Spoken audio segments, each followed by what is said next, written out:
Hi, I'm Declan, and I just got out of college.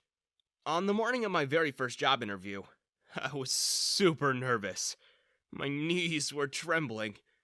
Somehow, I got through the whole process, and here I am, ready to go into the real world with a paying job. Only one thing hasn't changed.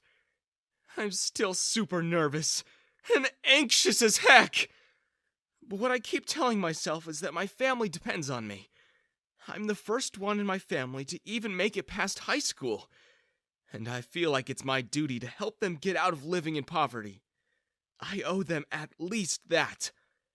After all, my parents worked their whole lives to pay for my studies, and my brothers and sisters had always been there to support me. On my first day of work, I put on my nicest shirt, shined my shoes until I could see my reflection on it, and brushed my teeth 3 times just for good measure.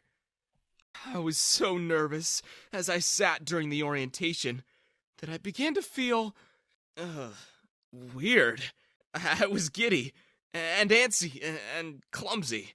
So when my new boss came over to shake my hand, I stood up too fast. She was bending over to greet me, not expecting me to stand. My head met her face and she stumbled backwards. I panicked. Who headbutts their boss on their first day of work? So I grabbed her by the back and pulled her towards me, making sure she didn't stumble further and fall on the floor. Instead, I had pulled too hard. In one moment, my boss was falling. The very next, her lips were on mine. Everyone around us gasped. My boss didn't even pull away. She just looked at me and batted her eyelashes. My. Nice to meet you too, Declan.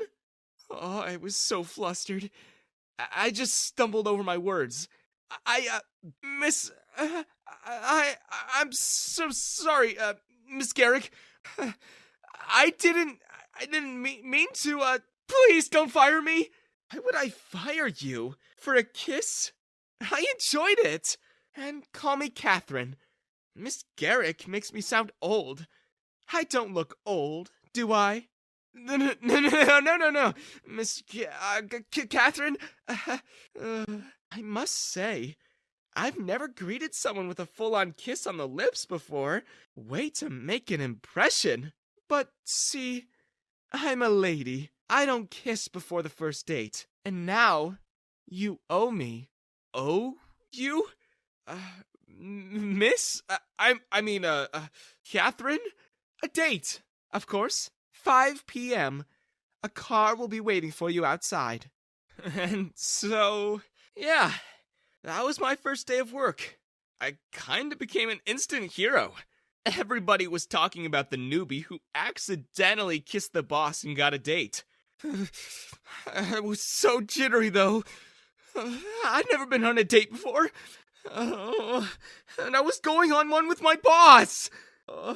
As promised, there was a car waiting for me as soon as I clocked out for the day. And it wasn't just some car. It was a limo! The limo took me downtown, and when it stopped, the driver opened the door for me and called me Sir. It was a really weird sensation. The hostess at the restaurant greeted me with a smile. We've been expecting you. Declan, right? I nodded. Then, a waitress took my jacket and led me through the dining room, up to the very back where only VIPs got to sit.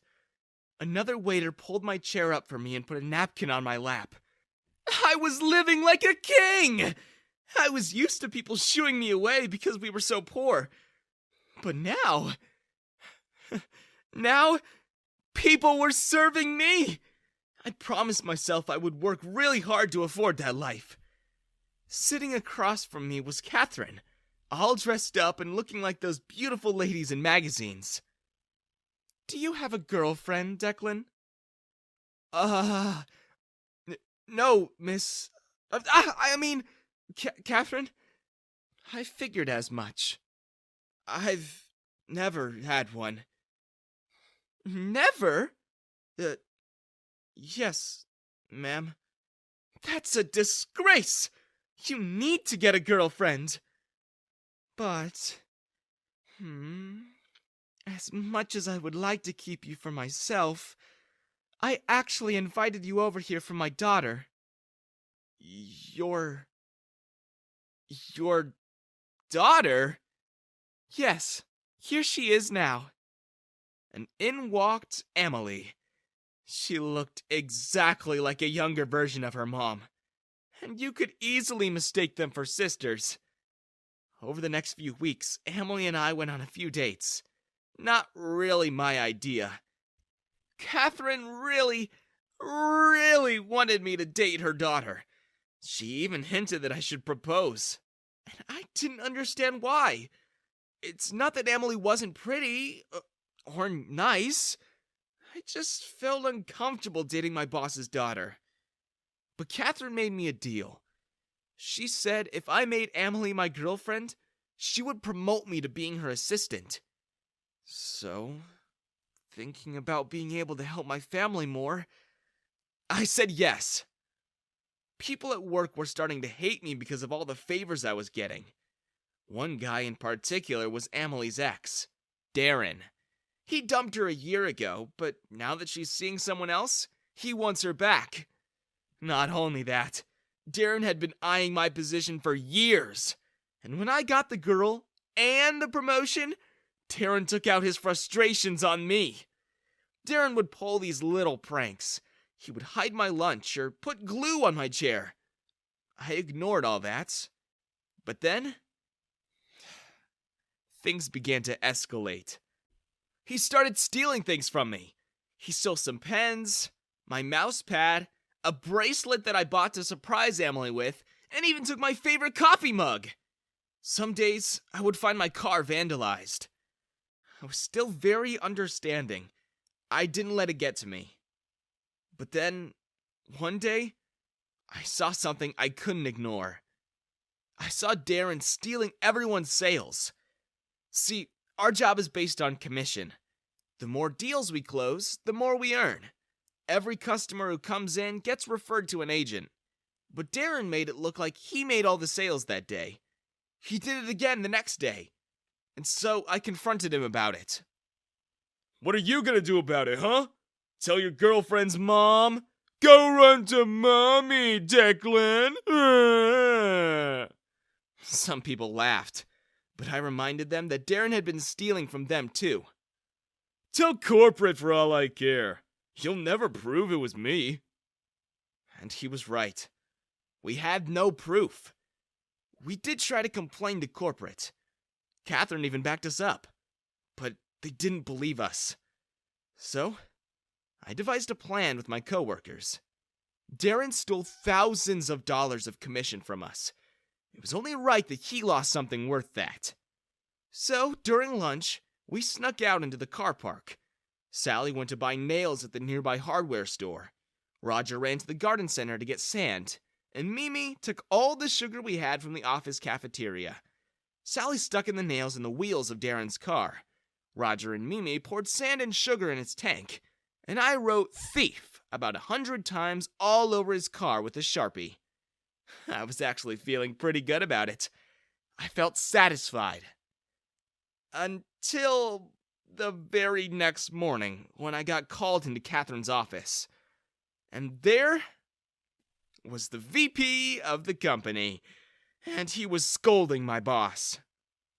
Catherine, I told you to keep an eye out for my son. And now look at what's happened. I demand you fire this boy immediately! Huh? No wonder they never believed a word we said. 'Cause Darren's the son of the VP. I was fired that day, and no amount of explanation helped. Not even Catherine was able to do anything about it. She took me outside and apologized. I told her it wasn't her fault. And she told me the real reason why she wanted me to date Emily so bad. It was because she hated the VP and how corrupt he was. She didn't want Darren to get back together with Emily because if they got married, Darren's father could easily blackmail her by using her daughter. Of course, now that you know the truth, you don't have to keep seeing my daughter. You kept your word, but I wasn't able to protect you. Catherine, why would I ever leave Emily? What? Uh, what? I love her. At first, I was hesitant. At first, I was just doing it for the job. But your daughter? She's amazing! She makes me laugh. She's beautiful. She's smart. Who wouldn't want to be with her? Why would I leave her? In fact, I should be worried about her leaving me, now that I'm unemployed. We heard someone laugh and we turned around. We didn't see Darren had been listening to us the whole time. Who's laughing now, you home-wrecking pleb? Go back to the trailer park where you belong. Nobody wrecked your home, Darren. Emily doesn't want to be with you anymore because all you do is play Fortnite in your pajamas at your mother's basement. Everyone laughed at that. Whatever, welfare kid. Shut up and go home. You're trespassing on private property. You don't work here anymore. I said goodbye to my friends and accepted defeat. I figured I was better off somewhere else anyway. But my friends surprised me. They railed around me. They said if they fired me, they would all walk, leaving the entire place with just Darren and his two friends. Even Catherine threatened to leave. Darren's dad called her bluff, and we called his. The next day, nobody turned up for work, and Darren and his friends were swamped. Hundreds of complaints were called into corporate, and it got so bad that the CEO herself flew down to see why we were on strike.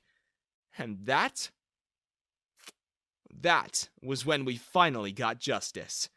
The CEO learned what happened. We told her that Darren had been stealing our commissions and that his dad covered it up and tried to fire us. As a result, Darren and his dad were fired immediately. The CEO also reinstated me.